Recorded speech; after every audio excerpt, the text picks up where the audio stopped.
আসসালামু আলাইকুম রহমতুল্লাহ। কি অবস্থা সবার? আশা করি সবাই ভালো আছেন। সো নতুন একটি ভিডিওতে আপনাদের সবাইকে স্বাগত জানাচ্ছি। আজকের ভিডিওটা একটা নির্দিষ্ট শ্রেণীর ছাত্রছাত্রীদের জন্য আমি ক্লাসিফাইড করে দিচ্ছি।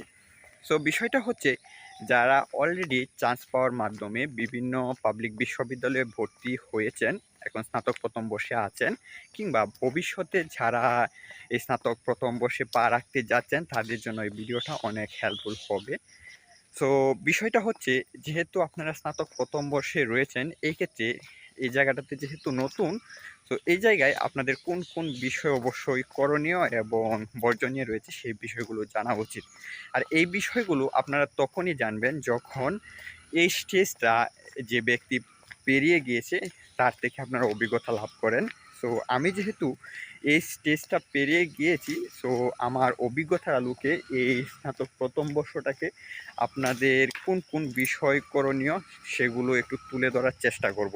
সো তার এক নাম্বার বিষয় হচ্ছে যে, আপনারা যারা স্নাতক প্রথম বর্ষে অলরেডি রয়েছেন এবং ভবিষ্যতে পা রাখতে যাচ্ছেন, তাদের ক্ষেত্রে আমি মনে করি যে একাডেমিক পড়াশোনার প্রতি 100% ফোকাস করা উচিত। আমাকে যদি আবার স্নাতক প্রথম বর্ষে ফিরিয়ে দেওয়া হতো, আমি সেটাই করতাম। তো আমার একাডেমিক পড়াশোনায় 100% ফোকাস করতাম। Hi bro.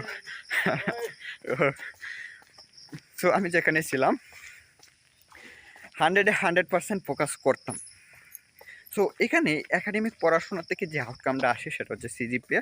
আর এই সিজিপিএর মাধ্যমে আপনাদের এই 4 বছরের জার্নিটা শেষ করার পর কিন্তু আপনাকে মূল্যায়ন করা হবে। অনেকেই অনেক টক শো বলেন কিংবা তাদের ভিডিওতে বলেন যে সিজিপিএ ডাজ নট ম্যাটার। আসলে এটা কতটুকু সত্যি? দেখেন, আমার অভিজ্ঞতায় বলে যে আমি এখানে তাদের সাথে একমত পোষণ করব না কিংবা দ্বিমত পোষণ করব না। জাস্ট আমি বলব যে মোস্ট অফ দ্য টাইম এই সিজিপিএটা কিন্তু ম্যাটার। কেন? দেখেন, আপনার এই 4 বছরের জার্নিটা কিন্তু একটা নির্দিষ্ট সময়ের 4 বছরে। আপনি চাইলে এই 4 বছরের জার্নিটাকে একটু বাড়িয়ে দুবাই হিসেবে 5 থেকে 7 বছরে আপনি কমপ্লিট করতে পারেন। এটা আপনার উপর ডিপেন্ড করে। সো 4 বছরের যে নির্দিষ্ট সময়ের জার্নি, এই নির্দিষ্ট সময়ের মাধ্যমে আপনি যে সিজিপিএটা অর্জন করবেন, সেটা কিন্তু এই 4 বছরের ভিতরে অর্জন করতে হবে। আর এই 4 বছরের ভিতরে অর্জন করা সিজিপিএর মাধ্যমে আপনাকে পরবর্তীতে মূল্যায়ন করা হবে। সো 1 নম্বর বিষয় হচ্ছে যে, আপনার একাডেমিক পড়াশোনার প্রতি যারা স্নাতক প্রথম বর্ষে রয়েছেন 100% ফোকাস করবেন। 2 নম্বর বিষয় হচ্ছে যে, এই একাডেমিক পড়াশোনার বাইরে আপনার প্রচুর আউট বই পড়তে পারেন। সেটা হোক ফিকশনাল কিংবা নন ফিকশনাল। এখন আপনাদের কাছে হয়তো মনে হতে পারে যে, একাডেমিক পড়াশোনার পাশাপাশি কীভাবে ফিকশনাল কিংবা নন ফিকশনাল বই পড়ব কিংবা সেগুলো আমাদের কতটুকু উপকারে আসবে।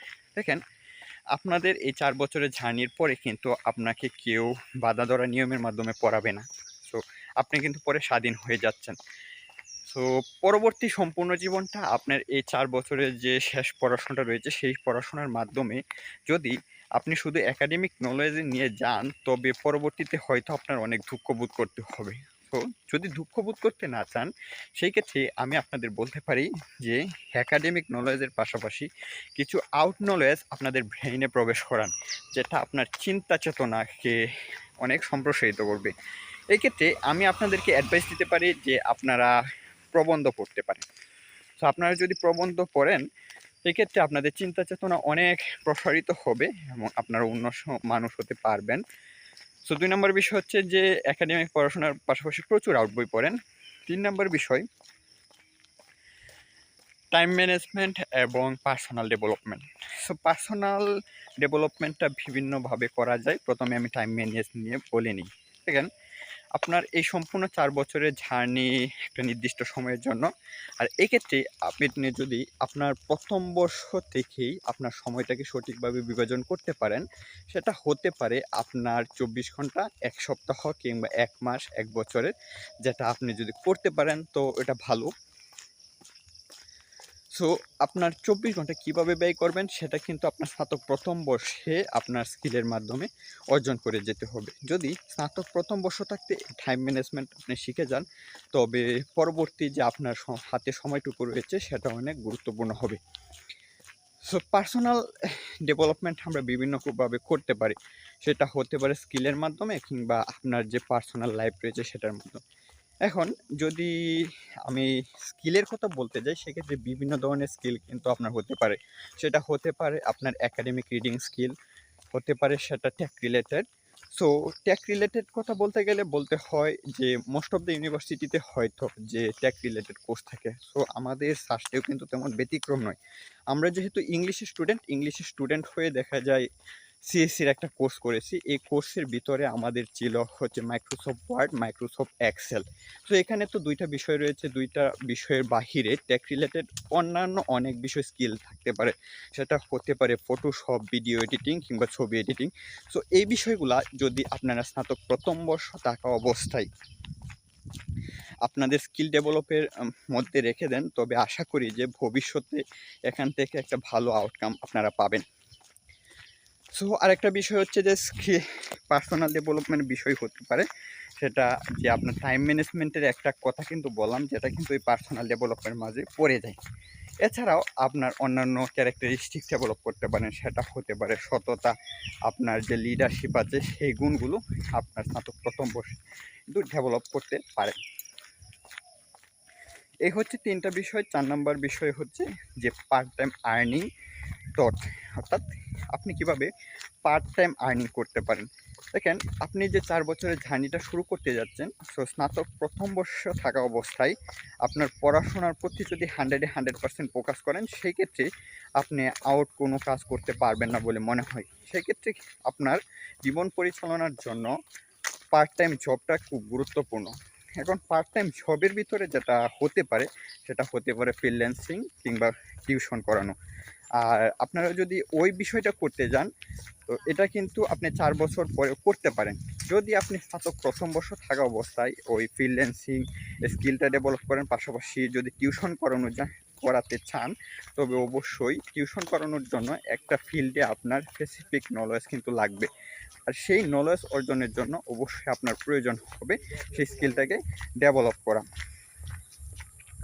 তো এই হচ্ছে ৪ টা বিষয়। তারপর ৫ নাম্বার বিষয় যেটা বলা যায়, প্রচুর কষ্ট হচ্ছে যে ইংলিশে কমিউনিকেশন স্কিলটা আপনার বাড়ানো। তো মোস্ট অফ দ্য ইউনিভার্সিটিতে আপনাদের যে কোর্সগুলো আছে, সেই কোর্সের ভিতরে যে বইগুলো থাকে সেইগুলো কিন্তু ইংলিশে লেখা কিংবা ইংলিশে ট্রান্সলেট করা। সো আপনার এই সমস্যা দূরীকরণের জন্য আপনাকে অবশ্যই প্রয়োজন হবে ইংলিশ ফিল্ডে এক্সপার্ট হওয়া। আপনারা এই ৪ বছরের জার্নিটা ভালো করার জন্য আমি মনে করি যে স্নাতক ১ম বর্ষে আপনার ইংরেজি দক্ষতাটা উন্নত করবেন। সো এই হচ্ছে কয়েকটা বিষয়। এর পাশাপাশি আরেকটা বিষয় আমি কিন্তু বাদ দিতে পারি না। সো আপনার ৪ বছরের জার্নির এটা ১ম স্টেজ হচ্ছে যে স্নাতক ১ম বর্ষ। আর স্নাতক ১ম বর্ষে আপনার একটা অংশ হতে পারে, সেটা হচ্ছে যে ধর্মীয় দিকটা। আপনি সব কিছুই ডেভেলপ করলেন, অনেক ক্যারেক্টারিস্টিক্স অর্জন করলেন, আপনার পার্ট টাইম জব করলেন, টাইম ম্যানেজমেন্ট করলেন, পাশাপাশি একাডেমিক পড়াশোনা ভালো করলেন। কিন্তু দেখা যাচ্ছে দিন শেষে আপনার মাঝে কোনো নৈতিকতা বোধ নাই, কোনো ধর্মের কোনো ছাপ নেই। সো আমরা দেখেন এই পৃথিবীতে কিন্তু বিভিন্ন ধর্মের মানুষ হিসেবে এক্সিস্ট করতেছি। সেই দিক থেকে আমাদের মাঝে এতটুকু মূল্যবোধ থাকা প্রয়োজন যে আমরা একটা ধার্মিক মানুষ। আর যেটা গড়ে উঠবে তখনই যখন আপনি এই ৪ বছরের জার্নির ক্ষেত্রে প্রথমেই এই ধর্মের দিকে ফোকাস করবেন। আর তার জন্য একটা উপযুক্ত সময় হতে পারে যে স্নাতক ১ম বর্ষ। সো আমি যে ৫ টা বিষয় বললাম, সেগুলা আমার অভিজ্ঞতা থেকে আপনাদের উদ্দেশ্যে আমি নিবেদন করলাম। সো আপনারা চাইলে আপনারা যারা স্নাতক ১ম বর্ষের ছাত্রছাত্রী রয়েছেন, এগুলো ফলো করতে পারেন কিংবা নাও ফলো করতে পারেন। সেটা অবশ্যই আপনার উপরে ডিপেন্ড করবে। তবে আমি মনে করি যে স্নাতক ১ম বর্ষের স্টুডেন্ট হিসাবে এখানে কয়েকটা বিষয় পাশাপাশি আপনারা তো আরও বিষয় জানতে পারবেন। সেই বিষয়গুলো আপনাদের জীবনের সাথে মানিয়ে নিয়ে স্নাতক ১ম বর্ষে ফলো করার চেষ্টা করবেন। তো এখানে শুধু আপনার স্নাতক ১ম বর্ষে কোন কোন বিষয় করবেন আর কোন কোন বিষয় না করবেন সেই বিষয়ে কিন্তু কথা বলি নাই। সো স্নাতক ১ম বর্ষে কোন কাজগুলো অবশ্যই করা যাবে না, সেই বিষয়ে ভিডিওটা পাওয়ার জন্য আমি মনে করি যে আপনাদের প্রয়োজন হবে এই চুবায়ার্স ইংলিশ একাডেমির সাথে থাকা। ধন্যবাদ সবাইকে। পরবর্তী ভিডিও দেখার আমন্ত্রণ জানিয়ে এখানেই এই ভিডিওটা শেষ করছি। আসসালামু আলাইকুম।